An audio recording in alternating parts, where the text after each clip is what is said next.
UP board class channel पर आप सभी का हार्दिक स्वागत है। बच्चों, इस वीडियो में हम यूपी बोर्ड के कक्षा 9वीं के गणित के अध्याय 7 त्रिभुज की सभी प्रमेयों को हल करेंगे, सिद्ध करेंगे। तो वीडियो को पूरा देखिएगा एंड तक, जिससे आपको अध्याय 7 त्रिभुज की सभी प्रमेयों के हल आसान तरीके से समझ में आ जाएंगे। प्रमेय 7.1 प्रमेय 7.1 है ASA सर्वांग समता का नियम। इसे हम ASA सर्वांग समता का नियम भी कहते हैं। ठीक है, तो अभी हम पहले समझते हैं कि ASA क्या है। ठीक है, A का मतलब है अंग्रेजी में एंगल। ठीक है, A का फुल फॉर्म है अंग्रेजी में एंगल, जिसको कि हिंदी में हम कहते हैं कोण। एंगल का मतलब होता है कोण। और एस का एस को अंग्रेजी में हम कहते हैं साइड। ठीक है, एस का फुल फॉर्म है अंग्रेजी में साइड, और साइड को हिंदी में हम कहते हैं भुजा। तो एस हो जाएगी भुजा। फिर ए का मतलब वही, अंग्रेजी में हम उसे एंगल कहेंगे और हिंदी में कहेंगे कोण। ठीक है, तो ए ऐसे क्या बन जाएगा आपका, एंगल साइड एंगल। ठीक है, और हिंदी में क्या हो जाएगा, ये कोण भुजा कोण। ठीक है, तो आप याद रखिए, ए का मतलब होता है एंगल, एंगल का मतलब होता है कोण, एस का मतलब होता है साइड, साइड का हिंदी में मतलब होता है भुजा। ठीक है, तो ए ऐसे लिखा है तो इसका मतलब हो जाएगा एंगल साइड एंगल, और हिंदी में हम कह देंगे इसको कोण भुजा कोण। प्रमेय 7.1। ठीक है, अब हम देखते हैं कि प्रमेय 7.1 क्या कहती है। प्रमेय 7.1 कहती है दो त्रिभुज सर्वांगसम होते हैं यदि एक त्रिभुज के दो कोण और उनके अंतर्गत भुजा। ठीक है, दो कोण और उनके अंतर्गत भुजा मतलब उन दोनों कोणों के बीच की भुजा दूसरे त्रिभुज के दो कोण और उनकी अंतर्गत भुजा के बराबर हों, तो वो दोनों त्रिभुज क्या होंगे, सर्वांगसम त्रिभुज होंगे। ठीक है, तो देखते हैं, इसे हमें सिद्ध करना है। ठीक है, पहला त्रिभुज हमने लिया त्रिभुज ए बी सी, दूसरा त्रिभुज हमने लिया त्रिभुज डी ई एफ। ठीक है, तो किसी भी प्रमेय को सिद्ध करने के लिए सबसे पहले हमें लिखना होता है कि प्रमेय में क्या क्या दिया गया है। ठीक है, तो क्या क्या दिया गया है उसे हम लिख लेते हैं। ठीक है, हमें दिया गया है दो त्रिभुज है, त्रिभुज एबीसी और त्रिभुज डीईएफ। ठीक है, ये हमने बना लिए त्रिभुज एबीसी और त्रिभुज डीईएफ। अब इन त्रिभुजों में और हमें क्या क्या दिया हुआ है कि दो कोण और उनके अंतर्गत भुजा बराबर है। ठीक है, तो कोण बी बराबर कोण ई। ठीक है, आप देखिए कोण बी और कोण ई ये बराबर दे रखे हैं। ठीक है, इसको हम लिख देंगे ए मतलब एंगल, एंगल मतलब कि कोण। ठीक है, दूसरा कोण कौन कौन से बराबर है दोनों त्रिभुजों में, कोण सी और कोण एफ ये बराबर दे रखे हैं हमें। ठीक है, ये भी ए लिख देंगे क्योंकि एंगल। ठीक है, और कोण बी और कोण सी, त्रिभुज एबीसी में देखिए कोण बी और कोण सी, इनके बीच की भुजा कौन सी है, भुजा बीसी। ठीक है, उसी तरह त्रिभुज डीएफ में देखिए कोण ई और कोण एफ, इनके बीच की भुजा कौन सी है, भुजा ईएफ। ठीक है, तो ये दोनों भी बराबर दे रखे हैं, बीसी बराबर ईएफ। ठीक है, दोनों कोणों की अंतर्गत भुजा। ठीक है, अंतर्गत भुजा बराबर है। ठीक है, इसको हम लिख देंगे एस, एस मतलब साइड। ठीक है, तो जो दिया गया वो हमने लिख दिया। अब हम लिखते हैं कि हमें क्या सिद्ध करने को कहा गया है। हमें सिद्ध करने को कहा गया है कि यदि ऐसा है कि दो कोण और उनके अंतर्गत भुजा बराबर है दोनों त्रिभुजों की, तो वो दोनों त्रिभुज क्या होंगे, सर्वांगसम होंगे। तो हमें सिद्ध करना है कि त्रिभुज एबीसी सर्वांगसम है त्रिभुज डीईएफ के, ये हमें सिद्ध करना है। तो इसी तरह हमें परीक्षा में लिखना होता है। सबसे पहले क्या लिखना होता है कि जो दिया गया है, फिर हमें लिखना होता है जो हमें सिद्ध करना है। ठीक है, तो हमने अभी लिख दिया, अब हम इसको सिद्ध करेंगे।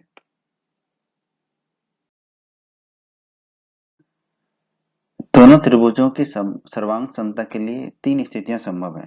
ठीक है, तो अब हम इसकी उत्पत्ति पे चलते हैं, यानी कि इसको सिद्ध करते हैं प्रमेय को। ठीक है, कौन कौन सी तीन स्थितियां संभव है, ए बी बराबर डी हो, भुजा जो ए बी है वो डी के बराबर हो।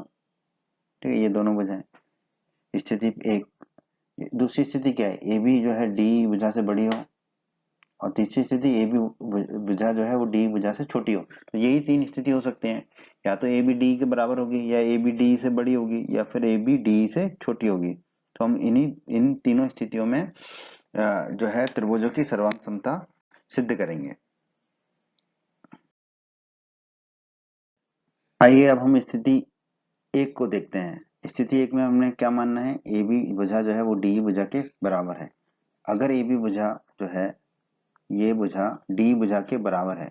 ठीक है, ये दोनों भुजाएं बराबर है, तो ए बी बराबर डी हमने लिख दिया। कैसे कल्पना की है, हमने माना है, ठीक है। ए बी डी के बराबर है। ये हो गया एस, एस मतलब कि साइड यानी कि भुजा। कोण बी और कोण ई बराबर है, ये हमें कैसे पता चला, क्योंकि ये हमें दिया हुआ है, ये हमें प्रमेय में दिया हुआ है। कोण बी बराबर कोण ई, इसको लिख देंगे हम ए एंगल। और बी सी बराबर ई एफ, भुजा बी सी और ई एफ बराबर है, ये भी हमें प्रमेय में दिया हुआ है।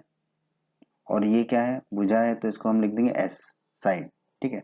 अब आप देखिए एस ए एस, ठीक है। अब एस ए एस नियम से क्या हो जाएगा, ए बी सी और डी एफ त्रिभुज क्या हो जाएंगे, सर्वांग सम हो जाएंगे, क्योंकि दो भुजाओं दो भुजाएं और एक कोण, उनके बीच का कोण बराबर है। दो भुजा, ये भुजा ए बी और भुजा बी सी, इनके बीच का कोण बी। ये दूसरे त्रिभुज में भुजा डी और भुजा ई एफ, इनके बीच का कोण ई, ये बराबर है। तो एस नियम से, एस नियम से क्या हो जाएगा, त्रिभुज ए बी सी सर्वांग सम हो जाएगा त्रिभुज डी एफ के। यही हमें सिद्ध करना था। तो स्थिति एक में तो हमने सिद्ध कर दिया कि दिए गए त्रिभुज ए बी सी और त्रिभुज डी एफ सर्वांग सम होंगे। अब हम स्थिति दो को देखते हैं। स्थिति दो में हमने क्या माना था, ए बी जो है वो डी से बड़ा है, ठीक है। इसलिए हम ए बी पर एक बिंदु पी ऐसा ले सकते हैं जहां पर पी बी डी के बराबर हो, ठीक है। तो आप देखिए हमने माना है ए बी जो है डी से बड़ा है, और ए बी जो भुजा है वो डी से बड़ी है, तो उस पर एक बिंदु पी हमने ऐसा लिया कि पी बी जो है डी के बराबर हो, ठीक है, क्योंकि ए बी जो है वो डी से बड़ा है। तो अब त्रिभुज पी बी सी, त्रिभुज पी बी सी, ये वाला त्रिभुज, और त्रिभुज डी ई एफ, ये वाला त्रिभुज, इन दोनों त्रिभुजों में हम देखते हैं पी बी बराबर डी, ये अभी हमने ऐसा बिंदु लिया था पी पी, जो कि पी बी बराबर डी हो। पी बी बराबर डी कैसे हो रहा है, रचना से, जो हमने अभी रचना करी, ऐसा बिंदु लिया पी, ठीक है। कौन, इसको हम कहेंगे एस, एस मतलब कि भुजा। कौन बी बराबर कौन ई, ये तो हमें दिया हुआ है प्रमेय में, ये हो जाएगा ए, ए मतलब एंगल मतलब कि कोण। बी सी बराबर ई एफ, बी सी और ई एफ बराबर है, ये भी हमें दिया हुआ है, ये हो जाएगा एस मतलब साइड मतलब भुजा, ठीक है। अब एस नियम से, एस अभिग्रह से हम क्या कह सकते हैं कि जो त्रिभुज पीबीसी है, त्रिभुज पीबीसी, एबीसी नहीं, त्रिभुज पीबीसी और त्रिभुज डीएफ, ये दोनों क्या हैं, सर्वांगसम त्रिभुज हैं, ठीक है। किस नियम से, एस नियम के द्वारा, ठीक है। तो अभी पीबीसी और डीएफ को हमने सर्वांगसम सिद्ध किया है, अब हम एबीसी और डीएफ को सर्वांगसम सिद्ध करेंगे। स्थिति दो, यहाँ पर हमने अभी सिद्ध किया कि त्रिभुज पीबीसी और त्रिभुज डीईएफ जो है वो सर्वांगसम है।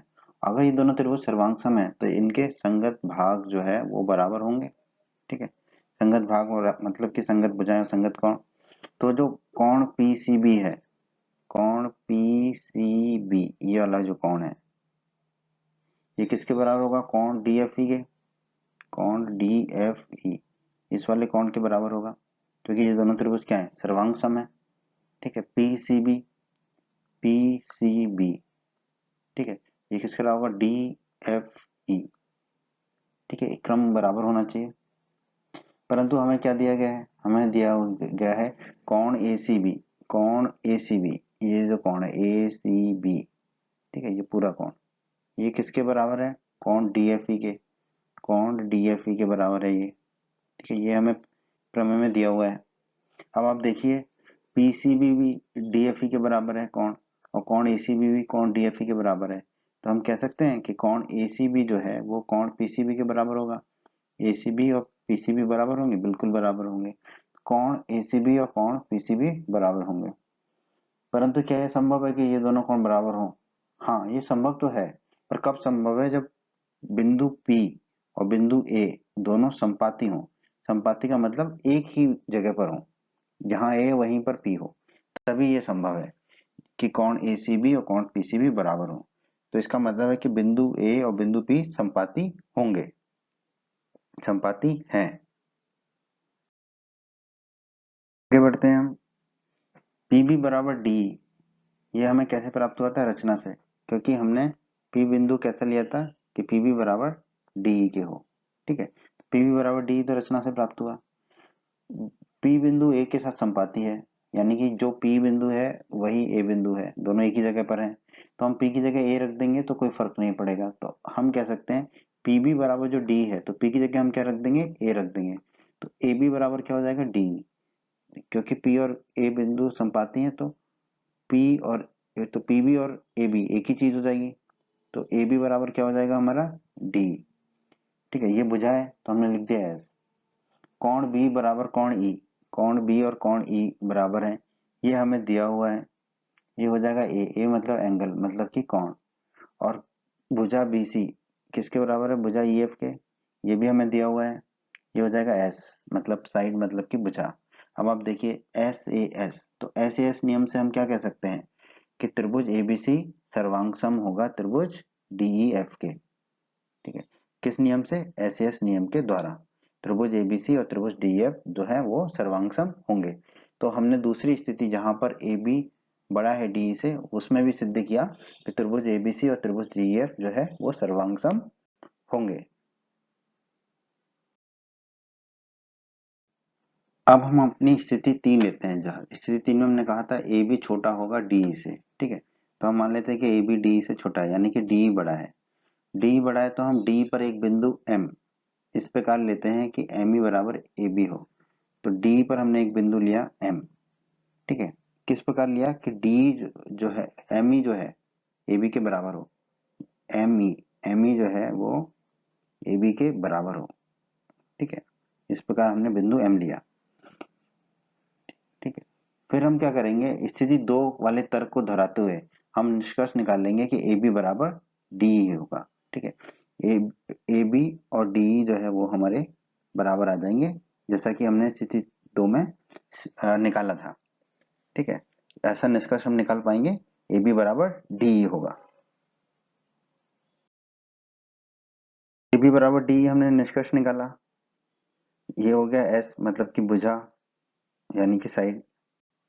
कोण बी कोण ई के बराबर है, ये हमें दिया हुआ है, कोण बी और कोण ई बराबर है, ये हमें दिया हुआ है प्रमेय में। ए एंगल यानी कि कोण हो गया ये। भुजा बी सी भुजा ई एफ के बराबर है, ये भी हमें दिया हुआ है प्रमेय में, ये हो गया एस साइड यानी कि भुजा। तो अब हम कह सकते हैं कि कोण ए बी सी सॉरी त्रिभुज ए बी सी सर्वांग सम होगा त्रिभुज डी एफ के, त्रिभुज ए बी सी त्रिभुज डी एफ के सर्वांग सम होगा। किस नियम से, एस ए एस के नियम से। एस ए एस के नियम से हम कह सकते हैं कि त्रिभुज एबीसी और त्रिभुज डीएफ सर्वांग सम होंगे। तो जैसा कि आपने देखा कि हमने तीनों स्थितियों में सिद्ध कर दिया कि त्रिभुज एबीसी और त्रिभुज डीएफ सर्वांग सम है, तो हम कह सकते हैं कि त्रिभुज एबीसी और त्रिभुज डीएफ सर्वांग सम है, और इसी को हम कहते हैं ए एस ए सर्वांग समता का नियम, A S A angle side angle यानी कि कोण भुजा कोण सर्वांग समता का नियम, कि अगर किन्हीं दो त्रिभुजों में दो कोण और उनके बीच की भुजा बराबर है तो वो दोनों त्रिभुज क्या होंगे, सर्वांगसम त्रिभुज होंगे।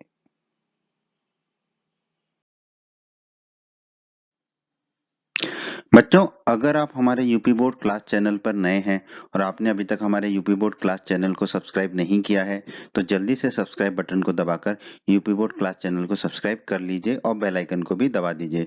इससे आपको क्या फायदा होगा, जब भी हमारा कोई नया वीडियो आएगा तो उसका नोटिफिकेशन सबसे पहले आपको मिलेगा, और जब भी आप यूट्यूब में वीडियोज को सर्च करेंगे तो आपको हमारे चैनल के वीडियोज ऊपर नजर आने लगेंगे। बच्चों, इस अध्याय के बाकी सभी वीडियोज को देखने के लिए आप कभी भी आई बटन पर क्लिक कर सकते हैं। आई बटन पर क्लिक करने से आपको इस अध्याय के बाकी सभी वीडियोस के लिंक मिल जाएंगे। प्रमेय 7.2, एक समद्विबाहु त्रिभुज की बराबर भुजाओं के सम्मुख कोण बराबर होते हैं। बराबर भुजाओं के सम्मुख कोण बराबर होते हैं समद्विबाहु त्रिभुज के, ठीक है। तो हमने एक त्रिभुज ले लिया, त्रिभुज एबीसी।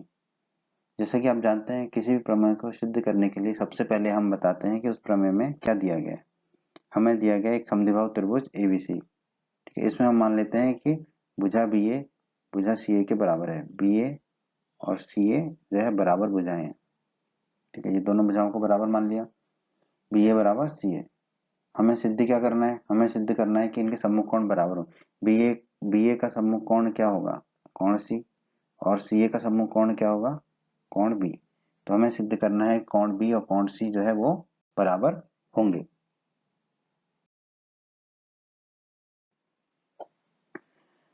प्रमेय 7.2 को सिद्ध करने के लिए हमें कुछ रचना करनी पड़ेगी, ठीक है। तो सबसे पहले हम वो रचना कर लेते हैं।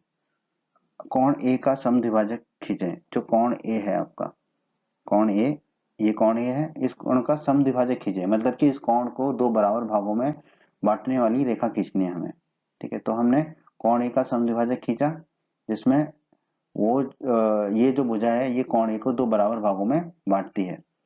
तो बराबर भागों में बांट रही है कोण को, तो कोण BAD, कोण BAD, ये वाला जो कोण है ये बराबर होगा कोण CAD के, कोण CAD इस कोण के बराबर, ठीक है। ऐसी रेखा हमने खींची है ये, और ये BC रेखा पर कहाँ पर मिलती है? हमने मान लिया D बिंदु पर मिलती है। हमने मान लिया ये BC भुजा पर D बिंदु पर मिलती है, ठीक है। तो हमने बहुत ही आसान है, कोण A का समद्विभाजक खींचा है, मतलब कोण A को दो बराबर भागों में बांटा है और ऐसी रेखा खींची है जो BC भुजा पर D बिंदु पर मिलती है। उपपत्ति, आइए अब हम प्रमेय 7.2 को सिद्ध करें। त्रिभुज BAD और त्रिभुज CAD में, त्रिभुज BAD और त्रिभुज CAD, ये दोनों त्रिभुज, ये दो त्रिभुज हो गए। इनमें हम देखते हैं BA बराबर CA, ठीक है। ये कैसे है? ये हमें प्रमेय में दिया गया है, क्योंकि ये एक समद्विबाहु त्रिभुज है। इसको हमने बोल दिया S, मतलब साइड, मतलब भुजा। कोण BAD, ये वाला कोण, कोण BAD ये किसके बराबर होगा? कोण CAD के, इस कोण के बराबर होगा। क्योंकि कैसे? ये रचना से हमने समद्विभाजक खींचा था कोण A का, ठीक है। कोण A को दो बराबर भागों में हमने बांटा था, ठीक है। तो ये हो गया A मतलब कि एंगल, मतलब कि कोण। और AD बराबर AD तो AD के बराबर ही होगा। क्यों? क्योंकि ये उभयनिष्ठ है, कॉमन है, ठीक है। तो AD तो AD के बराबर ही होगा, कॉमन है, ये हमने इसका कारण लिख दिया। ये भी भुजा है तो S साइड, ठीक है। अब हम कह सकते हैं कि त्रिभुज BAD सर्वांग होगा त्रिभुज CAD के, ठीक है। अब इसका क्रम क्या होना चाहिए दोनों त्रिभुजों का, ठीक है। ये आप देख लीजिए, देखिए ऐसे भुजा कोण भुजा, तो पहले भुजा लो जो भुजा बराबर है, BA बराबर है CA के, ठीक है। तो BA और CA, फिर आप देखिए कौन सा कोण बराबर है? BAD बराबर है CAD के, तो BAD CAD, ठीक है। अब और कौन सी भुजा बराबर है? AD, फिर आखिरी में आएगा AD। तो इसी क्रम में ये त्रिभुज सर्वांग होगा, ठीक है। किस नियम से? SAS नियम के द्वारा, ठीक है। अब ये त्रिभुज सर्वांग हो गए दोनों, BAD और CAD, ठीक है। तो हम कह सकते हैं कोण ABD, ये वाला कोण, और बराबर होगा कोण ACD के, इस कोण के बराबर होगा, ठीक है। क्यों? CPCT, ये CPCT के बारे में हमने परिचय के वीडियो में पढ़ा था कि सर्वांग त्रिभुजों के संगत भाग बराबर होते हैं। अब आप देखिए जो ये दोनों त्रिभुज सर्वांग है BAD और CAD, तो इनके कोण भी जो है बराबर होंगे, संगत कोण, ठीक है। तो AB और फिर D लिखा हमने, AB और D, ठीक है। तो फिर यहाँ पे हम क्या लिखेंगे? AC और फिर D, AC और D, ठीक है। ये दोनों कोण बराबर होंगे, ठीक है। ये दोनों कोण बराबर हो गए। तो ये ABD कोण क्या है? कोण B है, ABD कोण B है, और ACD क्या है? कोण C। और हमें इस प्रमेय में यही सिद्ध करना था कि कोण B और कोण C बराबर होना चाहिए। तो हम कह सकते हैं इति सिद्धम, यही हमें सिद्ध करना था। प्रमेय 7.3, किसी त्रिभुज के बराबर कोणों की सम्मुख भुजाएं बराबर होती हैं, ठीक है। तो दोस्तों आपको याद होगा प्रमेय 7.2 में हमने देखा था कि बराबर भुजाओं के सम्मुख कोण बराबर होते हैं। तो हम कह सकते हैं कि प्रमेय 7.3 जो है वो प्रमेय 7.2 का विलोम है। आइए अब हम इसको सिद्ध करते हैं। हमने एक त्रिभुज लिया, त्रिभुज ABC। तो सबसे पहले हम हर प्रमेय में लिखते हैं जो भी हमें दिया गया है। तो हमें क्या दिया गया है? त्रिभुज ABC, जिसमें हमें दिया गया है कोण B और कोण C बराबर है, दो कोण बराबर है। अब हमें सिद्ध कोण B और कोण C बराबर हो गए। अब हमें क्या सिद्ध करना है? हमें सिद्ध करना है इनके सम्मुख भुजाएं बराबर होंगी। कोण बी की सम्मुख भुजा क्या है? भुजा AC। कोण सी की सम्मुख भुजा क्या है? भुजा AB। तो हमें सिद्ध करना है AB भुजा जो है वो AC भुजा के बराबर होगी। AB और AC भुजा जो है वो आपस में बराबर होंगी।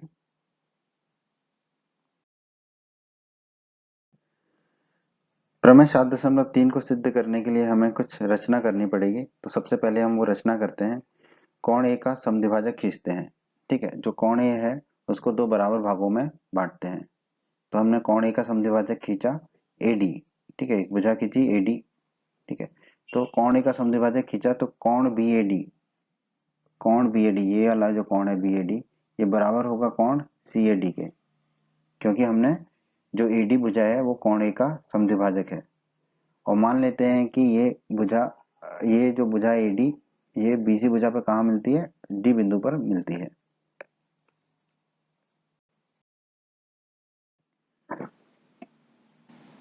उपपत्ति। आइए अब हम प्रमेय 7.3 को सिद्ध करते हैं। त्रिभुज BAD और त्रिभुज CAD में, त्रिभुज BAD और त्रिभुज CAD ये दोनों त्रिभुज में, ठीक है, हम देखते हैं कोण B बराबर कोण C, कोण B बराबर कोण C। ठीक है, ये तो दिया हुआ है हमें, इसको हम लिख दिया A मतलब कि एंगल। कोण BAD बराबर कोण CAD, कोण BAD ये वाला कोण बराबर कोण CAD रचना से, ये भी हमने लिखा, ये भी हो गया A एंगल कोण। और AD बराबर AD तो AD के बराबर ही होगा, उभयनिष्ठ भुजा है, कॉमन भुजा है, ये हो गया S साइड। ठीक है, तो हम कह सकते हैं कि त्रिभुज BAD जो है सर्वांग होगा त्रिभुज CAD के। ठीक है, किस नियम से? AAS नियम से, एंगल एंगल साइड। ठीक है, ये नियम हमने पढ़ा था हमारे पिछले वीडियोस में। एंगल एंगल साइड नियम से हम कह सकते हैं त्रिभुज BAD और त्रिभुज CAD जो है सर्वांग होंगे। अतः हम कह सकते हैं AB बराबर AC। अब देखिए AB उल्टा चलेंगे बराबर AC, क्योंकि सर्वांग त्रिभुजों के संगत भाग बराबर होते हैं। CPCT लिखते हैं इसको हम अंग्रेजी में। ठीक है, तो संगत भुजाएं बराबर होंगी, तो AB बराबर AC होगा। ठीक है, AB बराबर AC, तो AB बराबर AC हो गया। यही हमें सिद्ध करना था कि बराबर कोणों के सम्मुख भुजाएं बराबर होती हैं। ठीक है, यही है इस प्रमेय में हमें सिद्ध करना था। तो हम कह सकते हैं इति सिद्धम। प्रमेय 7.4 एस एस एस सर्वांग समता का नियम। तो सबसे पहले हम जान लेते हैं कि एस एस एस क्या है। एस मतलब कि साइड यानी कि भुजा, एस मतलब साइड यानी कि भुजा, एस मतलब साइड यानी कि भुजा। एस एस एस क्या हो जाएगा आपका? Side side side. ठीक है, तो हिंदी में हम इसको क्या कहेंगे? भुजा भुजा भुजा। ठीक है, तो यही है आपकी प्रमेय 7.4। अब हम इसको पढ़ते हैं और इसको सिद्ध करते हैं। प्रमेय 7.4 एस एस एस सर्वांग समता का नियम। देखते हैं ये प्रमेय क्या कहती है। यदि एक त्रिभुज की तीनों भुजाएं एक अन्य त्रिभुज की तीनों भुजाओं के बराबर हो तो दोनों त्रिभुज सर्वांग होते हैं। चलिए देखते हैं इसको। तो सबसे पहले जैसे कि हर प्रमेय में करते हैं हम, क्या दिया गया हमें वो लिखते हैं। दिया गया है हमें दो त्रिभुज ABC और DEF, त्रिभुज DEF दिए गए हैं, जिनमें AB बराबर D, ये हमने ले लिया AB बराबर D पहली भुजा।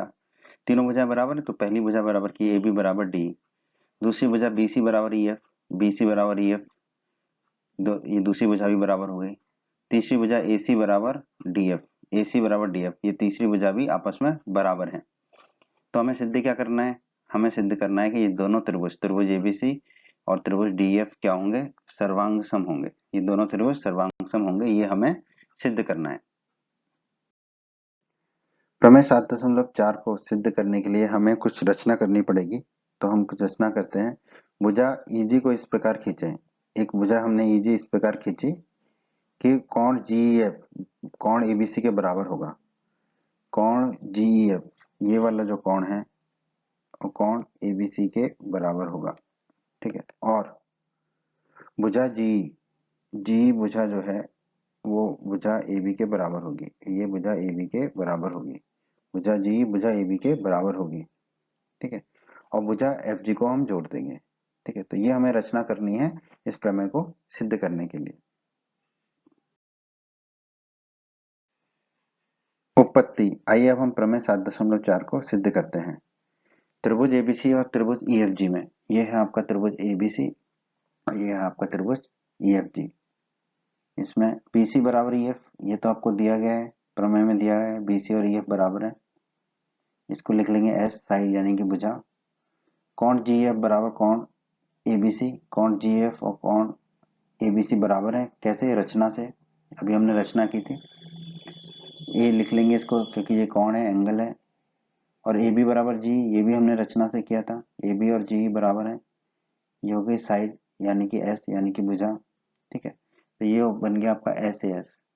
तो हम कह सकते हैं त्रिभुज एबीसी सर्वांग सम होगा त्रिभुज जीएफ के। किस नियम से? एस ए एस के नियम से।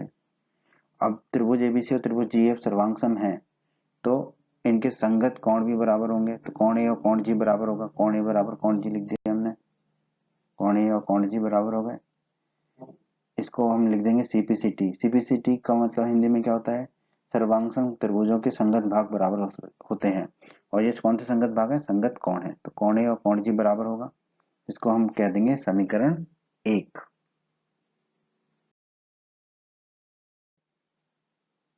आगे बढ़ते हैं, हम भुजा डीजी को जोड़ रहे हैं। डी और जी, ये डी बिंदु और जी बिंदु, डी शीर्ष और जी शीर्ष को हम जोड़ते हैं। ठीक है, ये जोड़ दिया हमने डीजी भुजा को। कोण डी जो है वो कोण 1 और कोण 2 के बराबर है। कोण डी को हमने लिख दिया कोण 1 और कोण 2। ठीक है, उसी तरह कोण जी को लिखा हमने कोण 3 और कोण 4। कोण 3 और कोण 4 कोण जी के बराबर है। ठीक है, ए बी बराबर डी, ए बी बराबर डी, ये तो हमें दिया गया है। ए बी बराबर जी, ए बी बराबर जी, ये हमने रचना से इसकी रचना की थी हमने। तो आप देखिए ए बी जो है वो डी के भी बराबर है और ए बी जो है जी के भी बराबर है। तो हम कह सकते हैं कि डी जो होगा, डी जो होगा वो जी के बराबर होगा। तो डी बराबर जी हो जाएगा आपका। ठीक है, तो हम कह सकते हैं कि जो डी ई जी है, डी ई जी त्रिभुज डी जी, त्रिभुज डी जो है वो एक समद्विबाहु त्रिभुज है क्योंकि इसकी दो भुजाएं बराबर है। कौन कौन सी भुजाएं? डी और ईजी, ये दोनों भुजाएं आपस में बराबर है। तो त्रिभुज डी जो है एक समद्विबाहु त्रिभुज है। त्रिभुज डी एक समद्विबाहु त्रिभुज है तो कोण 1 और कोण 3 आपस में बराबर होंगे। कैसे आप बता सकते हैं? प्रमेय 7.2 से। प्रमेय 7.2 में हमने सिद्ध किया था कि एक समद्विबाहु त्रिभुज की बराबर भुजाओं के सम्मुख कोण बराबर होते हैं। तो यहाँ पर बराबर भुजाएं हैं डी और ईजी, इनके सम्मुख कोण क्या है? कोण 1 और कोण 3। तो ये दोनों कोण आपस में बराबर होंगे। ठीक है, तो कोण 1 बराबर कोण 3, इसे हम कह देते हैं समीकरण 2। आगे बढ़ते हैं, त्रिभुज एबीसी और त्रिभुज जीईएफ, ये त्रिभुज एबीसी और त्रिभुज जीईएफ, ये दोनों त्रिभुज जो हैं वो सर्वांग सम है, ये हम सिद्ध कर चुके हैं। तो AC बराबर जीएफ, AC बराबर जीएफ होगा। क्यों? सीपीसीटी, सर्वांगसम त्रिभुजों के संगत भाग बराबर होते हैं। तो ये सर्वांगसम त्रिभुजों की संगत भुजाएं हैं। ए सी बराबर जी एफ। ठीक है, ए सी बराबर डी एफ, ए सी बराबर डी एफ, ये तो हमें दिया गया है। ठीक है, तो हम कह सकते हैं जी एफ बराबर डी एफ क्योंकि ए सी बराबर जो है वो जी एफ है और ए सी ही बराबर जो है वो डी एफ है। तो ये दोनों आपस में बराबर होंगे। तो हमने लिख दिया जी एफ बराबर डी एफ, हमने लिख दिया जी एफ बराबर डी एफ। अब जी एफ और डी एफ बराबर है तो हम कह सकते हैं D F G, D F G, D F G, ये जो त्रिभुज है ये त्रिभुज समद्विबाहु त्रिभुज होगा क्योंकि इसकी दो भुजाएं आपस में बराबर हैं। कौन कौन सी? जी एफ और डी एफ, जी एफ और डी एफ, ये दोनों भुजाएं आपस में बराबर हैं। तो त्रिभुज डी एफ जी एक समद्विबाहु त्रिभुज हो गया। तो कोण 2 बराबर कोण 4 होगा। कोण 2, ये ऊपर वाला कोण और ये कोण 4, ये आपस में बराबर होंगे। क्यों? क्योंकि प्रमेय 7.2 कहती है एक समद्विबाहु त्रिभुज की बराबर भुजाओं के सम्मुख कोण बराबर होते हैं।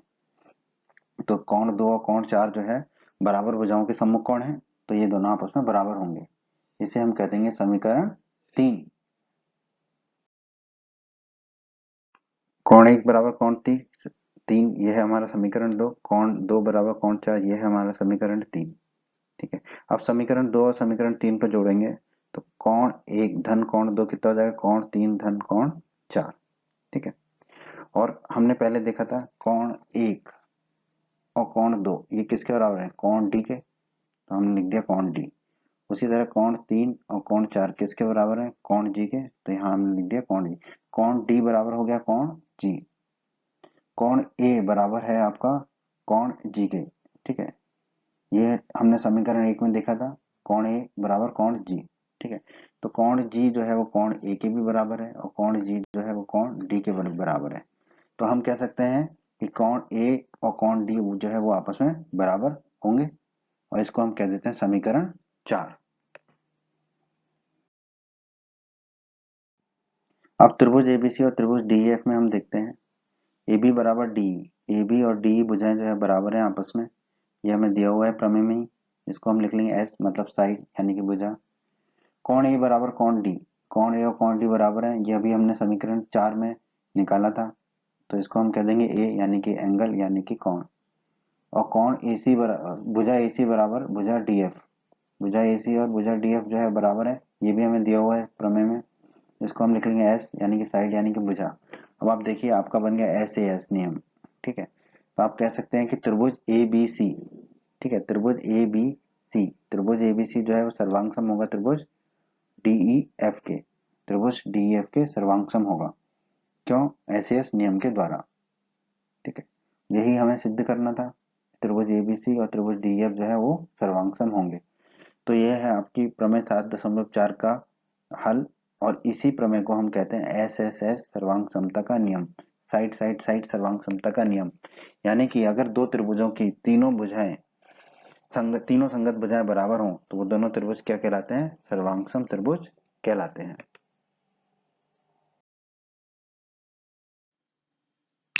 बच्चों, अगर आप हमारे यूपी बोर्ड क्लास चैनल पर नए हैं और आपने अभी तक हमारे यूपी बोर्ड क्लास चैनल को सब्सक्राइब नहीं किया है तो जल्दी से सब्सक्राइब बटन को दबाकर यूपी बोर्ड क्लास चैनल को सब्सक्राइब कर लीजिए और बेल आइकन को भी दबा दीजिए। इससे आपको क्या फायदा होगा, जब भी हमारा कोई नया वीडियो आएगा तो उसका नोटिफिकेशन सबसे पहले आपको मिलेगा और जब भी आप यूट्यूब में वीडियोज को सर्च करेंगे तो आपको हमारे चैनल के वीडियोज ऊपर नजर आने लगेंगे। बच्चों, इस अध्याय के बाकी सभी वीडियोस को देखने के लिए आप कभी भी आई बटन पर क्लिक कर सकते हैं। आई बटन पर क्लिक करने से आपको इस अध्याय के बाकी सभी वीडियोस के लिंक मिल जाएंगे। प्रमेय 7.5, प्रमेय 7.5 का दूसरा नाम है RHS सर्वांग समता नियम। ठीक है, तो ये RHS क्या है पहले हम इसको समझ लेते हैं दोस्तों। R का मतलब अंग्रेजी में है राइट एंगल। ठीक है, R मतलब राइट एंगल। राइट एंगल को हिंदी में हम कहते हैं समकोण। समकोण मतलब 90 डिग्री का कोण। ठीक है, तो ये हो गया एक समकोण। ठीक है, राइट एंगल, R मतलब राइट एंगल मतलब कि समकोण। H का मतलब होता है अंग्रेजी में हाइपोटेनियस। H का पूरा मतलब होता है हाइपोटेनियस, जिसको कि हिंदी में हम कहते हैं कर्ण। ठीक है, एक समकोण त्रिभुज में लंब होता है, आधार होता है और कर्ण होता है, तो H होता है हाइपोटेनियस जिसे हम कहते हैं कर्ण। तो ये हो गया हमारा कर्ण, सबसे बड़ी भुजा होती है या जो 90 डिग्री के कोण की सम्मुख भुजा होती है उसको हम कहते हैं कर्ण। S का मतलब यहाँ पर है साइड। साइड मतलब भुजा, भुजा मतलब कोई सी भुजा। कर्ण के अलावा इस त्रिभुज में, समकोण त्रिभुज में कौन कौन सी दो भुजाएं होती हैं, लंब और आधार। ठीक है, तो लंब और आधार ये दो भुजाएं हो गई। ठीक, तो RHS का मतलब क्या हुआ, राइट एंगल, हाइपोटेनियस और साइड। हिंदी में देखें तो समकोण, कर्ण और भुजा। तो आपने RHS को समझा, यहाँ पर RHS का मतलब है समकोण, कर्ण और भुजा। ठीक है, अब हम इस प्रमेय को देखेंगे। अब हम देखते हैं प्रमेय 7.5 क्या कहती है।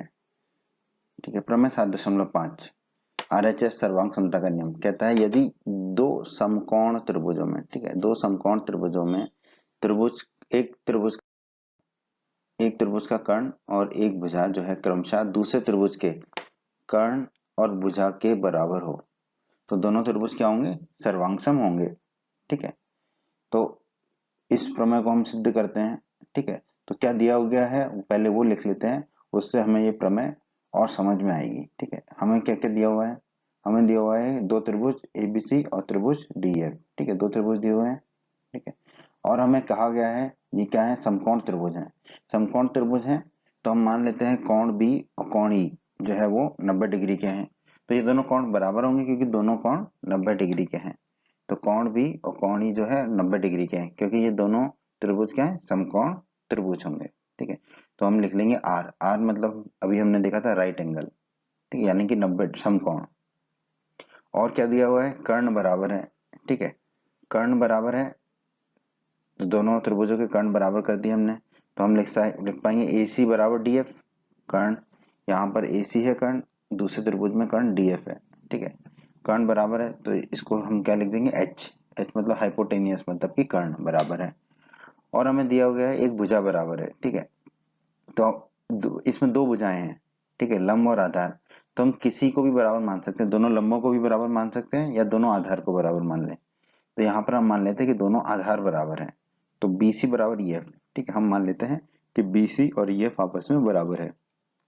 हम लंब को भी बराबर मान सकते हैं, हम किसी भी भुजा को बराबर मान सकते हैं, लंब को या आधार को। ठीक है, तो इसको हमने लिख दिया S।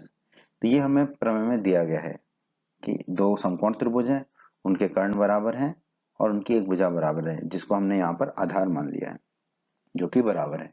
अब हमें सिद्ध करना है कि त्रिभुज ABC और त्रिभुज DF जो है वो सर्वांगसम त्रिभुज होंगे। ठीक है, इन दोनों त्रिभुजों को सर्वांगसम हमें सिद्ध करना है। तो हमने लिख लिया था जो हमें दिया गया है, अब हम इसको सिद्ध करते हैं। तो हम शुरुआत करेंगे उपपत्ति। ठीक है, उपपत्ति मतलब कि सिद्ध करते हैं इस प्रमेय को। ठीक है, पाइथागोरस प्रमेय आप लोगों ने पढ़ रखी है। पाइथागोरस प्रमेय क्या कहती है, लंब का वर्ग धन आधार का वर्ग बराबर कर्ण का वर्ग। ठीक है, ये हमने पढ़ रखा है पाइथागोरस की प्रमेय। पाइथागोरस की प्रमेय किस में लगती है, समकोण त्रिभुज में। ठीक है, क्योंकि समकोण त्रिभुज में ही लंब आधार और कर्ण होते हैं। तो अब त्रिभुज ABC में जो पहला त्रिभुज है आपका, इसमें हम क्या लगा देते हैं, पाइथागोरस प्रमेय लगा देते हैं। पाइथागोरस प्रमेय से क्या होगा, लंब का वर्ग, लंब इसमें क्या हो जाएगा, AB। ये लंब है, धन आधार का वर्ग, आधार क्या हो जाएगा, BC।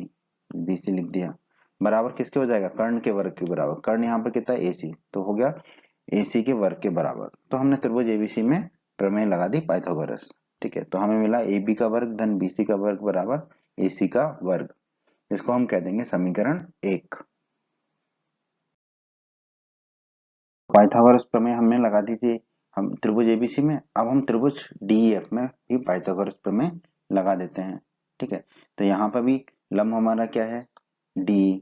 तो DE का वर्ग यानी कि लंब का वर्ग, धन आधार का वर्ग, आधार यहाँ पर हमारा क्या है, EF। तो EF का वर्ग बराबर किसके होगा, कर्ण के वर्ग के। कर्ण यहाँ पर हमारा होगा DF, तो हमने लिख दिया DF का वर्ग। ठीक है, ये हमने लिख दिया। अब AC बराबर DF ये हमें दिया गया है।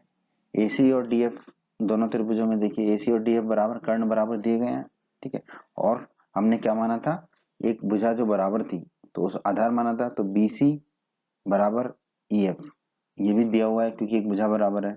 ठीक है, तो अब हम क्या करेंगे, जो हमारा भी समीकरण आया है उसमें हम DF की जगह क्या रख देंगे, DF की जगह हम क्या रख सकते हैं, AC। तो DF की जगह हम रख देंगे AC। और EF बराबर कितना है, BC। तो EF की जगह हम क्या रख देंगे, BC। तो EF की जगह हम रख देंगे BC। तो हो जाएगा हमारा D का वर्ग, तो DE का वर्ग ही रहेगा। EF की जगह क्या हो जाएगा, BC का वर्ग। और DF की जगह क्या हो जाएगा, AC का वर्ग। ठीक है, यही हो जाएगा हमारा। और इसको हम कह देंगे समीकरण 2।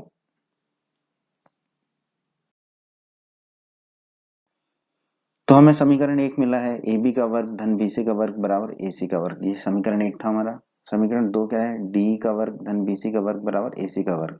ठीक है, तो आप देखेंगे दाहिनी तरफ दोनों समीकरण में क्या रहा है, AC का वर्ग, यानी कि दोनों समीकरण बराबर हैं। तो हम लिख देंगे समीकरण 1 बराबर समीकरण 2। ठीक है, अब हम इनके बाईं तरफ के जो पद हैं उनको बराबर लिख देंगे, बाईं तरफ के पदों को बराबर कर देंगे।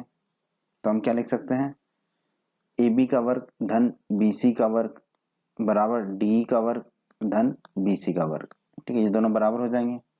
अब ये जो BC है इसको हम दाहिनी तरफ ले जाते हैं, तो हमें मिलेगा AB का वर्ग बराबर क्या हो जाएगा, DE का वर्ग, DE का वर्ग धन BC का वर्ग। और ये BC जो है उधर चला गया दाहिनी तरफ, तो ऋणात्मक चिन्ह आ जाएगा, ऋण के BC का वर्ग। ठीक है, अब ये BC के वर्ग से BC का वर्ग कट जाएगा, तो हमें क्या मिलेगा, AB का वर्ग बराबर DE का वर्ग। ठीक है, दोनों वर्ग हैं तो हम लिख सकते हैं ए बी बराबर डी, तो ए बी बराबर क्या हो गया आपका डी, ठीक है, ए बी बराबर हो गया आपका डी के, ए बी और डी भुजा आपकी हो गई बराबर, इसको हम कह देते हैं समीकरण 3।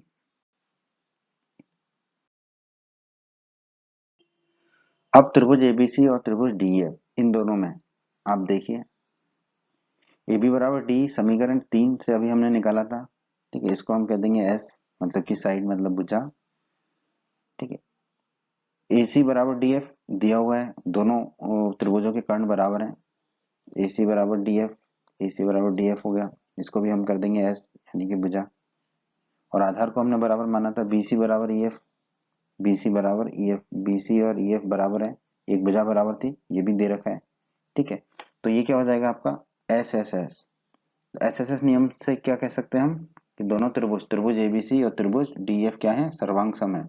एस एस एस मतलब भुजा भुजा भुजा का जो नियम है, ठीक है। एस एस एस नियम से, एस एस एस नियम क्या कहता है कि अगर दो त्रिभुजों की तीनों संगत भुजाएं बराबर हो तो वो दोनों त्रिभुज सर्वांग सम होते हैं। और हमें इस प्रमेय में क्या सिद्ध करना था कि त्रिभुज एबीसी और त्रिभुज डीएफ सर्वांग सम है, तो हमने प्रमेय को सिद्ध कर दिया, तो हम लिख देंगे इति सिद्धम। प्रमेय 7.6 दोस्तों देखते हैं प्रमेय 7.6 क्या कहती है। यदि किसी त्रिभुज की दो भुजाएं असमान हो, ठीक है, किसी त्रिभुज में दो भुजाएं असमान हो यानी कि दो भुजाओं की लंबाई बराबर नहीं हो, कोई भी दो भुजाएं, तो उन दोनों भुजाओं में से जो लंबी भुजा होती है उसके सामने का सम्मुख कोण जो है वो बड़ा होता है, ठीक है। तो इसको समझते हैं, ठीक है। यहाँ त्रिभुज एबीसी में आप देखिए, जैसे कि मान लेते हैं दो भुजा ए बी और ए सी, ठीक है, हम मान लेते हैं कि ए बी भुजा बड़ी है और ए सी भुजा छोटी है, ठीक है। तो प्रमेय में क्या कह रहे हैं, अगर ए बी भुजा बड़ी है और ए सी भुजा छोटी है तो ए बी भुजा का सम्मुख कोण, ए बी भुजा का सम्मुख कोण कौन सा है, सी, कोण सी, ठीक है। ये कोण बड़ा होगा किससे, छोटी भुजा के सम्मुख कोण से, छोटी भुजा का सम्मुख कोण कौन सा है, कोण बी, ठीक है। यही हमें इस प्रमेय में सिद्ध करना है। तो आइए तो किसी भी प्रमेय की शुरुआत हम कैसे करते हैं, क्या हमें दिया गया है, हमें दिया गया है एक त्रिभुज एबीसी जिसमें ए बी भुजा बड़ी है ए सी से, हमने मान लिया है कि ए बी भुजा जो है, ये ए बी भुजा काली वाली ये बड़ी है हमारी ए सी से, ए बी भुजा बड़ी है ए सी से, तो हमें क्या सिद्ध करना है कि जो ए बी भुजा के सामने का कोण है, कोण सी, ठीक है, ये बड़ा होगा ए सी भुजा के सामने के कोण, कोण बी से, कोण बी से ये बड़ा होगा, ये हमें सिद्ध करना है कि बड़ी भुजा के सामने का कोण बड़ा होगा और छोटी भुजा के सामने का कोण छोटा होगा। तो दोस्तों जैसा कि हम जानते हैं कि प्रमेय को सिद्ध करने के लिए हमें कभी कभी कुछ रचना करनी पड़ती है, ठीक है। तो यहाँ पे हमें क्या रचना करनी है, भुजा ए बी पर एक बिंदु P इस प्रकार लें, हमने भुजा ए बी पर एक बिंदु P लिया, एक बिंदु P लिया, ठीक है, किस प्रकार कि AP बराबर AC हो, ये जो AP की लंबाई है, AP की जो लंबाई है वो किसके बराबर हो, AC की लंबाई के बराबर हो, AP बराबर AC हो, ठीक है। इस प्रकार क्योंकि यहाँ हमें क्या दिया हुआ है, भुजा AB जो है वो भुजा AC से बड़ी है, ठीक है। तो हम भुजा AB पर एक बिंदु P ले सकते हैं जो कि AC के बराबर हो, तो हमने लिया AP बराबर AC, ठीक है, AP बराबर AC। अब हम कैसे भुजा PC को जोड़ दें, ठीक है, तो बिंदु P को शीर्ष C से जोड़ देते हैं, ठीक है। तो ये हो गई हमारी रचना इस प्रमेय की, अब हम इसको सिद्ध करेंगे।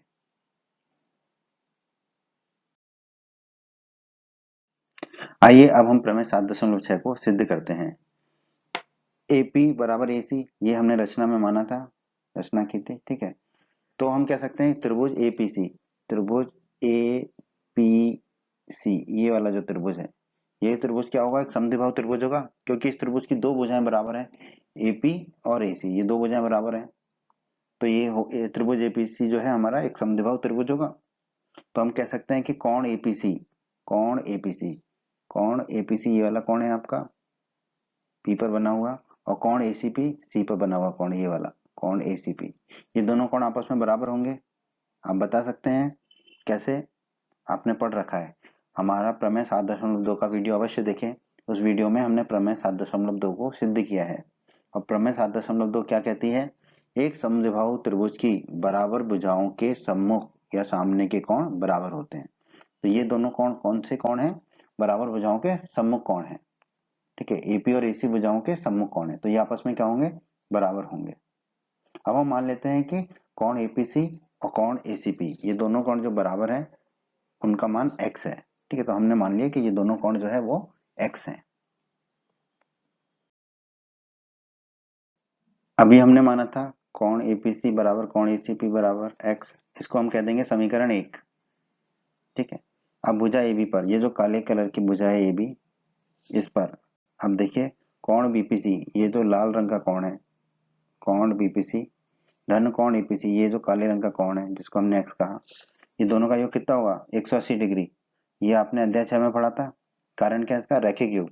तो ये दोनों कोण मिलके क्या बना रहे हैं, रैखिक युग्म बना रहे हैं।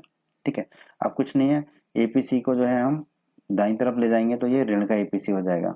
तो कोण बीपीसी बराबर क्या हो गया, 180 ऋण कोण एपीसी, और कोण एपीसी को हमने कितना माना है, x, तो कोण एपीसी की जगह हम रख देंगे x। तो कोण बीपीसी हमारा हो जाएगा 180 डिग्री ऋण x, इसे हम कह देंगे समीकरण 2। त्रिभुज पीबीसी में, ये जो नीचे वाला त्रिभुज है, त्रिभुज पीबी और सी, ये वाला जो त्रिभुज है नीचे का, इस त्रिभुज में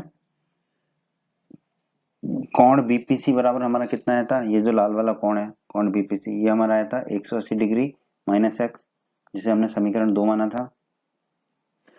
अब मान लेते हैं कोण पीसीबी बराबर y, कोण पीसीबी ये वाला जो कोण है कोण पीसीबी, ये जो कोण है इसको मान लेते हैं हम y, इसको मान लिया हमने y।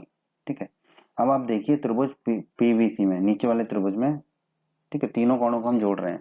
तो कोण बी, ये वाला कोण कोण बी धन कोण बीपीसी, लाल वाला कोण बीपीसी धन कोण पीसीबी, ये दो हमने y माना था, धन कोण पीसीबी बराबर 180 डिग्री। क्यों, क्योंकि आपको पता है कि त्रिभुज के तीनों कोणों का योग 180 डिग्री होता है। ठीक है, अब हम इसको हल करते हैं।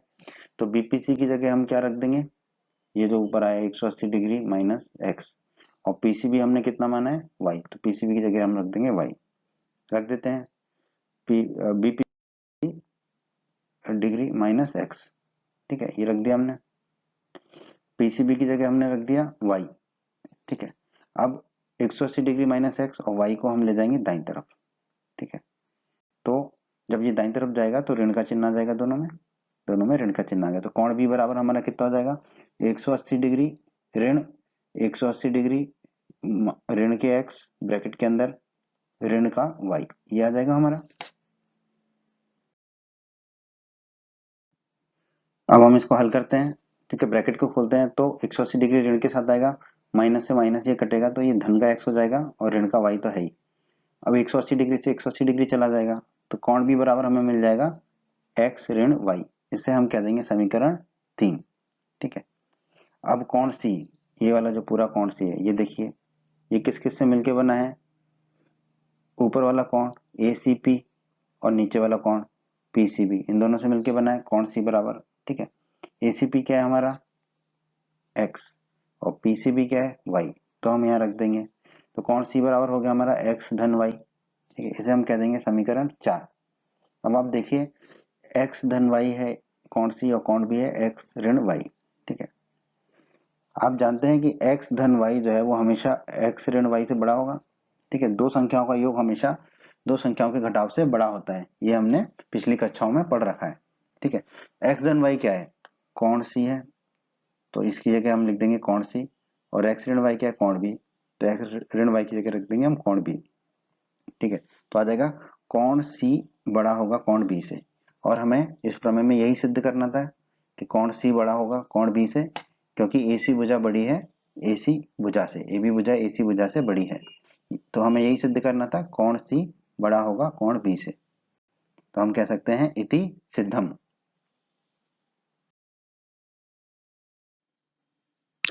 बच्चों, अगर आप हमारे यूपी बोर्ड क्लास चैनल पर नए हैं और आपने अभी तक हमारे यूपी बोर्ड क्लास चैनल को सब्सक्राइब नहीं किया है, तो जल्दी से सब्सक्राइब बटन को दबाकर यूपी बोर्ड क्लास चैनल को सब्सक्राइब कर लीजिए और बेल आइकन को भी दबा दीजिए। इससे आपको क्या फ़ायदा होगा, जब भी हमारा कोई नया वीडियो आएगा तो उसका नोटिफिकेशन सबसे पहले आपको मिलेगा। और जब भी आप यूट्यूब में वीडियोज़ को सर्च करेंगे तो आपको हमारे चैनल के वीडियोज़ ऊपर नज़र आने लगेंगे। बच्चों, इस अध्याय के बाकी सभी वीडियोस को देखने के लिए आप कभी भी आई बटन पर क्लिक कर सकते हैं।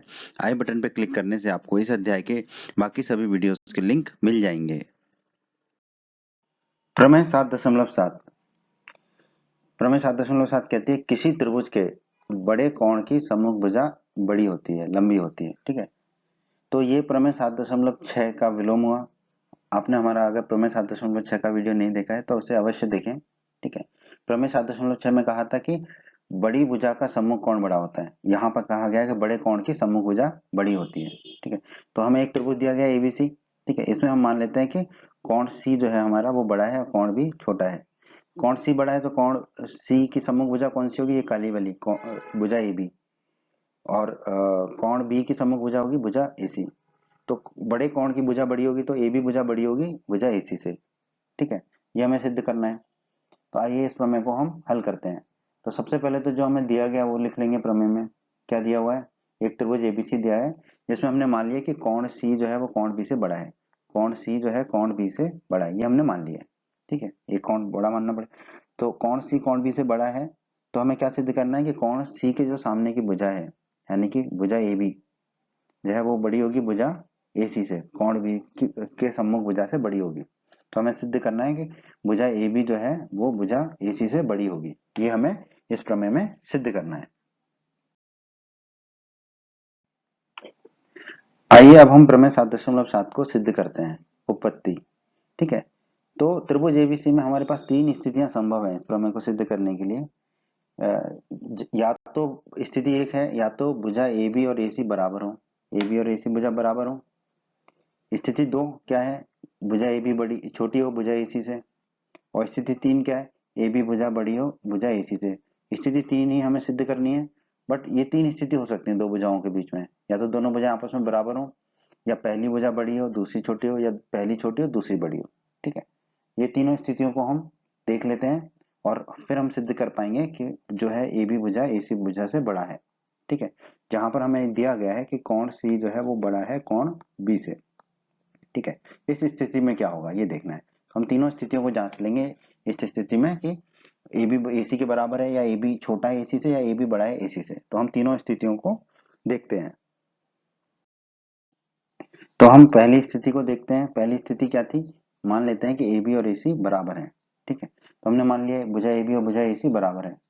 भुजा ए बी और भुजा ए सी अगर बराबर होंगे तो त्रिभुज एबीसी क्या होगा, एक समद्विबाहु त्रिभुज होगा, क्योंकि समद्विबाहु त्रिभुज में दो भुजाएं बराबर होती हैं। ठीक है, और अगर समद्विबाहु त्रिभुज होगा तो कोण बी और कोण सी आपस में क्या होंगे, बराबर होंगे। क्यों, क्योंकि आपने प्रमेय 7.2 का वीडियो देखा होगा हमारा, उसमें हमने सिद्ध किया था एक समद्विबाहु त्रिभुज की बराबर भुजाओं के सम्मुख कोण बराबर होते हैं। ठीक है, तो बराबर भुजाएं ए बी और ए सी, इनके सम्मुख कोण है कोण बी और कोण सी, तो कोण बी बराबर कोण सी होगा। परंतु हमें क्या दिया गया प्रमेय में, कोण सी बड़ा है कोण बी से, कोण सी जो है कोण बी से बड़ा है। तो हम कह सकते हैं कि ए बी बराबर ए सी जो है वो संभव नहीं है, ए बी बराबर ए सी संभव नहीं है। तो हम लिख देंगे ए बी ए सी के बराबर नहीं है। ये चिन्ह होता है बराबर नहीं होने का। ठीक है, तो ए बी नहीं है बराबर ए सी के। ठीक है, तो पहली स्थिति जो है हमारी संभव नहीं है। आइए अब हम स्थिति दो को देखते हैं। मान लिया कि ए बी भुजा छोटी है ए सी भुजा बड़ी है, ए बी भुजा छोटी है ए सी भुजा बड़ी है। ठीक है, तो हमने पढ़ा था कि बड़ी भुजा का सम्मुख कोण बड़ा होता है। तो बड़ी भुजा का सम्मुख कोण कौन सा हो गया यहाँ पे, कोण बी। और छोटी भुजा का सम्मुख कोण हो गया हमारा यहाँ पे कोण सी। तो क्या होना चाहिए हमारा, कोण बी बड़ा होना चाहिए कोण सी से, कोण सी से बड़ा होगा कोण बी। ठीक है, क्योंकि बड़ी भुजा का सम्मुख कोण बड़ा होता है। यह आपने प्रमेय 7.6 में पढ़ा है। यदि किसी त्रिभुज की दो भुजाएं असमान हो तो लंबी भुजा के सामने का सम्मुख कोण बड़ा होता है। ठीक है, लंबी भुजा यहाँ पर कौन सी, ए सी। तो ए सी का सम्मुख कोण कौन सा है, कोण बी। ठीक है, तो कोण भी बड़ा होगा कोण सी से। प्रमेय 7.6 में हमने इसको सिद्ध किया था। आपने यदि हमारा प्रमेय 7.6 का वीडियो नहीं देखा है तो उसे अवश्य देखें, ठीक है। परंतु हमें क्या दिया है, हमें दिया है प्रमेय में कोण सी बड़ा है कोण बी से, तो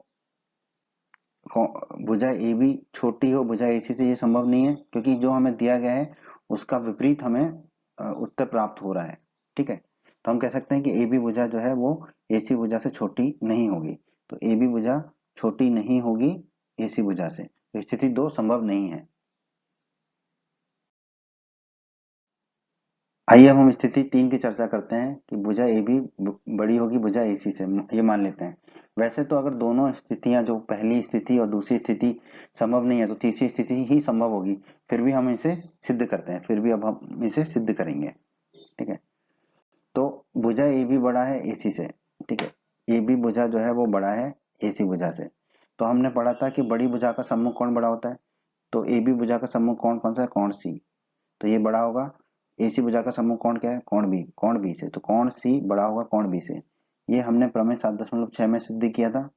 किसी भी त्रिभुज की दो भुजाएं समान हो तो लंबी भुजा के सामने का सम्मुख कोण बड़ा होता है, तो कोण सी बड़ा होगा कोण बी से, ठीक है। और यही हमें दिया गया है, कोण सी बड़ा है कोण बी से। तो स्थिति ए बी बड़ी हो ए सी से ये संभव है, ये स्थिति संभव है, ठीक है।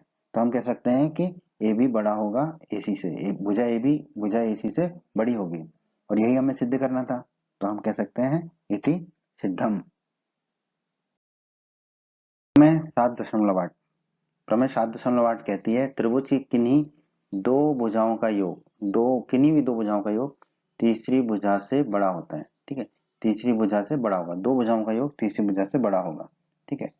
तो इसको हम सिद्ध करते हैं। तो सबसे पहले जो दिया गया है वो लिख लेते हैं। क्या दिया गया है, हमें एक त्रिभुज दिया गया है, त्रिभुज एबीसी, ठीक है।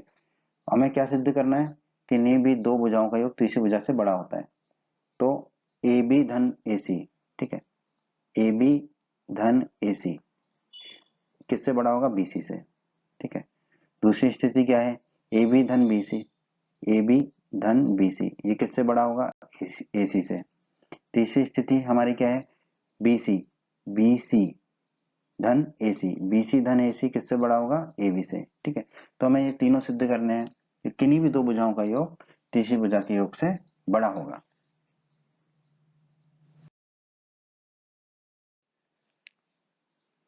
प्रमेय 7.8 को सिद्ध करने के लिए पहले हम कुछ रचना करते हैं। त्रिभुज एबीसी हमें दे रखा है। अब हम बी ए भुजा को बिंदु डी तक इस प्रकार खींचते हैं। बी ए भुजा जो आपकी काली वाली भुजा है, बी से लेके ए तक, इसको हम आगे खींचेंगे बिंदु डी तक। ये एक बिंदु डी लिया, तो बी ए भुजा को खींचेंगे हम डी तक, ठीक है। कि और डी बिंदु कैसे लेंगे कि ए डी बराबर ए सी हो, ठीक है।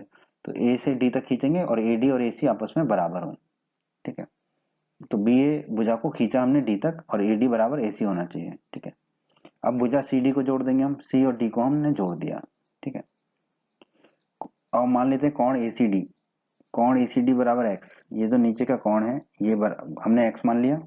और कोण एडीसी, कोण एडीसी, ये जो ऊपर वाला कोण है इसको हमने वाई मान लिया, कोण एडीसी बराबर वाई, ये वाई ये हमने मान लिया है। उपपत्ति, आइए अब हम इस प्रमेय को सिद्ध करते हैं, ठीक है। एडी बराबर एसी, ठीक है, ये कहाँ से, रचना से, ये हमने अभी रचना की थी, एडी बराबर एसी, ठीक है। एडी और एसी भुजा बराबर है, तो हम कह सकते हैं कि त्रिभुज एडीसी, ये वाला जो त्रिभुज है ये त्रिभुज समद्विबाहु त्रिभुज होगा, क्योंकि इसमें दो भुजाएं बराबर हैं, एडी और एसी, ठीक है। एडी और एसी भुजा बराबर है, तो हम कह सकते हैं एक समद्विबाहु त्रिभुज होगा। और समद्विबाहु त्रिभुज में हमें पता है बराबर भुजाओं के सम्मुख कोण बराबर होते हैं। तो बराबर भुजाओं के सम्मुख कोण कौन कौन से हैं, कोण एक्स और कोण वाई। तो हम कह सकते हैं कोण एक्स बराबर कोण वाई होगा। इसका कारण लिख देंगे, प्रमेय 7.2 हमने पढ़ी थी, एक समद्विबाहु त्रिभुज के बराबर भुजाओं के सम्मुख कोण बराबर होते हैं। आपने अगर हमारे प्रमेय 7.2 का वीडियो नहीं देखा है तो उसे अवश्य देखें, ठीक है। तो कोण एक्स बराबर कोण वाई हो गया। अब कोण बीसीडी, ये पूरा कोण बीसीडी, ये पूरा कोण किसके बराबर होगा, कोण एसीबी, कोण एसीबी ये नीचे वाला कोण धन कोण एक्स, ये ऊपर वाला कोण, ठीक है। तो कोण बीसीडी बराबर हो गया कोण एसीबी धन कोण एक्स, ये हो जाएगा। तो कोण भी BCD बराबर हो गया कोण ACB धन कोण Y, क्योंकि कोण x को हमने क्या रख दिया, कोण y, क्योंकि यहाँ पे हमने निकाला कोण x बराबर कोण y है, तो कोण x की जगह हम रख देंगे कोण y। ठीक है, ये कोण x और कोण y बराबर है। तो अब आप देखिए BCD बराबर है कोण y धन कुछ ACB। ठीक है, तो दो कोणों का योग है कोण BCD, तो ये कोण BCD जो है कोण y से भी बड़ा होगा, कोण ACB से भी बड़ा होगा। तो हम कह सकते हैं कोण BCD जो है कोण y से बड़ा होगा, क्योंकि कोण BCD क्या है, कोण y और एक और कोण का योग, तो कोण BCD जो है कोण y से बड़ा होगा। अब त्रिभुज BCD में ये जो बड़ा वाला त्रिभुज है, B से लेके C से लेके ये D तक, ये बड़ा वाला त्रिभुज, इस BCD त्रिभुज में देखिए कोण BCD, ये वाला जो पूरा कोण कोण BCD, ये कोण बड़ा है कोण y से, ऊपर वाले कोण से बड़ा है। ठीक है, तो BD बड़ा होगा BC से, BD भुजा बड़ी होगी भुजा BC से। क्यों? क्योंकि प्रमेय 7.7 में हमने सिद्ध किया था त्रिभुज के बड़े कोण की सम्मुख भुजा बड़ी होती है। ठीक है, तो यहाँ पे बड़ा कोण कौन सा है, BCD, और BCD की सम्मुख भुजा कौन सी है, BD, और छोटा कोण कौन सा है, कोण X कोण Y, और कोण Y की सम्मुख भुजा कौन सी है, भुजा BC। तो बड़े कोण के सामने की भुजा BD बड़ी होगी छोटे कोण के सामने की भुजा BC से, तो BD बड़ी होगी BC से। ठीक है, अब आप देखिए BD किससे मिलके बनी है, AB और AD से, तो BD बराबर हम लिख देंगे AB धन AD। ठीक है, और तो BD की जगह हम क्या लिख देंगे यहाँ पर, AB धन AD, तो हम कह सकते हैं AB धन AD बड़ा होगा BC से, क्योंकि BD की जगह हमने क्या रख दिया, AB धन AD, BD की जगह रख दिया हमने AB धन AD। ठीक है, अब AD बराबर AC है, AD बराबर AC है, ये हमने रचना में देखा था, AD हमने कितना लिया था, AC के बराबर लिया था। ठीक है, तो हम AD की जगह क्या रख देंगे, AC, तो हम AD की जगह रख देंगे AC, तो ये हो जाएगा ये रचना से लिया था, अब हो जाएगा AB धन AD की जगह क्या रख दिया AC, किससे बड़ा है, BC से, और यही हमें सिद्ध करना था, तो हम कह सकते हैं इति सिद्धम। ठीक है, तो जो पहली स्थिति थी उसको हमने सिद्ध कर दिया।